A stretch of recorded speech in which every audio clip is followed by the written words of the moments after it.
غصے کے وقت انسان کا دماغ ہینگ ہو جاتا ہے، جس طرح آپ کا لیپ ٹاپ، آپ کا موبائل ہینگ ہو جاتا ہے، بتی جل رہی ہے اسکرین پر لیکن کام نہیں ہو رہا، پروسیس نہیں ہو رہا.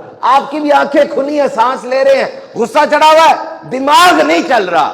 سائیکالوجی کے مطابق غصے کے وقت انسان کا دماغ 10 سے 20 سیکنڈ ڈیسیژنز کو لیٹ کرنا شروع کر دیتا ہے. تو یاد رکھو، جس نے تمہارا یہاں ڈسٹرب کر دیا نا، اس نے تم پر قابو پا لیا ہے، تمہیں کچھ نہیں کرنے دے گا. وہ ایک علاقہ ہے دنیا میں، وہاں پہ لوگ نا بولتے ہیں، لڑائی میں بولتے ہیں، ہاتھ نہیں اٹھاتے.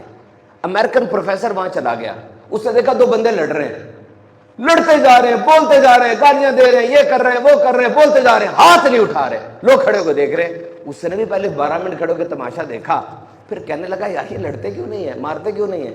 بات تو مارنے تک پہنچ گئی ہوئی ہے. کہتے نہیں حضرت ماریں گے نہیں. کہتے کیوں؟ کہتے ہمارے بابوں نے ایک اصول بنایا ہوا ہے کہ لڑائی میں جس نے ہاتھ پہلے اٹھا لیا نا وہ ہار گیا، ہاتھ نہیں اٹھانا.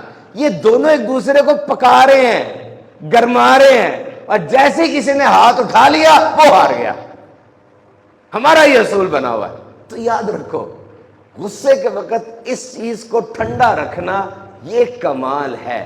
جو بندہ برا بول رہا ہے نا، وہ تمہیں تحفہ دے رہا ہے بری باتوں کا، کڑوی چیزوں کا. اگر تم نے وہ تحفہ لے لیا نا، تمہاری زبان کا ذائقہ بھی کڑوا ہو جائے گا. نہ لو تحفہ، اس سے خود ہی اپنی آگ میں جلتا رہے گا.